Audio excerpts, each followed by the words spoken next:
பாருங்க, வேதத்துல கிதியோன் என்கிற ஒரு மனிதனை பற்றி நீங்கள் பார்க்க முடியும். நியாயாதிபதி புஸ்தகம் 6வது அதிகாரம் 11வது வசனத்தை பார்க்கும் பொழுது, இந்த கிதியோன் என்கிற மனிதன் கோதுமையை அவர் என்ன செய்கிறார்? காப்பாற்றுகிறார். மீதியானியர்கள் கோதுமையை திருடி கொண்டிருக்கிறார்கள். அந்நாட்களிலே இஸ்ரவேல் தேசத்தினுடைய கையின் பிரயாசங்களை மீதியானியர்கள் திருடி கொண்டிருந்தார்கள். அவர்களுடைய கையின் பிரயாசத்தை அழித்து கொண்டு வந்தார்கள். ஆனா இந்த கிதியோன் என்கிற ஒரு மனிதன் என்ன செய்கிறார்? தன்னுடைய கோதுமையை பாதுகாத்துக் கொண்டிருந்தார். தன்னுடைய கோதுமையாகிய ஆசீர்வாதத்தை பாதுகாத்துக் கொண்டிருந்தார். ஆனா ஆண்டவர் அவரை பார்த்து சொல்கிறார், அதே நியாயாதிபதிகள் 6வது அதிகாரம் 14வது வசனத்தில், ஐயோ கிதியோனே, நான் உன்னை தெரிந்து கொண்டது, நான் உன்னை அழைத்தது கோதுமையை பாதுகாக்க அல்ல, அந்த கோதுமையை திருடுகிற மீதியானிய சேனைகளை அழிப்பதற்காக உன்னை தெரிந்து கொண்டேன். உன்னை கோதுமையை பாதுகாக்க நான் அழைக்கவில்லை, கோதுமை ஆசீர்வாதத்தை பாதுகாக்க உன்னை அழைக்கவில்லை, அந்த ஆசீர்வாதத்தை திருடுகிற அந்த குள்ளநெறியின் கூட்டத்தை அழித்து போட நான் உன்னை தெரிந்து கொண்டேன். இன்னைக்கு கர்த்தர் நம்ம மீது வைத்திருக்க தரிசனம் என்ன? ஆண்டவர் நம்ம மீது வைத்திருக்க நோக்கம் என்ன? இன்னைக்கு பிரச்சனையோடு வாழ ஆண்டவர் நம்மை தெரிந்து கொள்ளவில்லை, பிரச்சனையை மேற்கொள்ள கர்த்தர் நம்மை தெரிந்து கொண்டார்.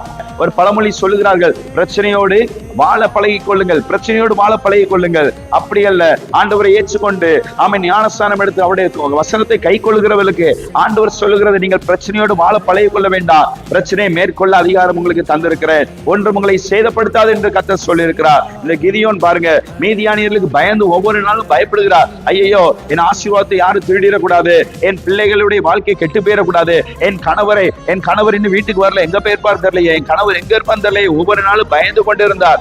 ஆண்டவர் சொல்லுகிறார், கிதியோனே, நீ எத்தனை வருடங்கள் உன் கோதுமையை உன்னால் பாதுகாக்க முடியும்?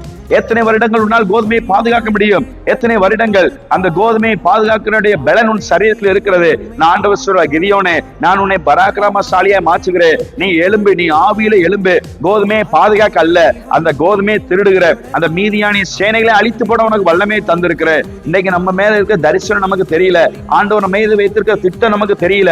ஆண்டவர் நம்ம மீது வைத்திருக்க திட்டம், தரிசனம், நோக்கம் எல்லாம் என்ன? பிரச்சனையோடு வாழ அல்ல, பிரச்சனையை மேற்கொள்ள, கோதுமையை பாதுகாக்க அல்ல, கோதுமையை திருடுகிற அந்த மீதியானி கூட்டத்தை அழிப்பதற்காக கர்த்தர் நம்மை தெரிந்து கொண்டார். உங்களுடைய கணவரை குடிக்க வைக்கிற, கணவரை பாவம் செய்ய வைக்கிற, உங்கள் பிள்ளைகளை பாவம் செய்ய வைக்கிற, உங்கள் பிள்ளைகளை ஆமென் பாவத்துக்கு நேரம் நடத்துகிற அந்த அசுத்தாவிகளை, அந்த தீய வல்லமைகளை மேற்கொள்ள கர்த்தர் உங்களை தெரிந்து கொண்டார். அதை கண்டு பயந்து போகல, பிரச்சனை கண்டு பயந்து ஓடாதீர்கள். கர்த்தர் உங்களை பார்த்து சொல்கிறார், நீ பராக்கிரமசாலி, நீ எழும்பு. நீ ஆவியில எழும்பும் போது, நீங்கள் ஆவியில் எழும்பும் போது கோதுமை அல்ல, கோதுமையை பாதுகாக்க அல்ல, கோதுமையை திருடுகிற மீதியானி கூட்டத்தை அழிக்க கர்த்தர் உங்களுக்கு உதவி செய்வார். அல்லேலூயா.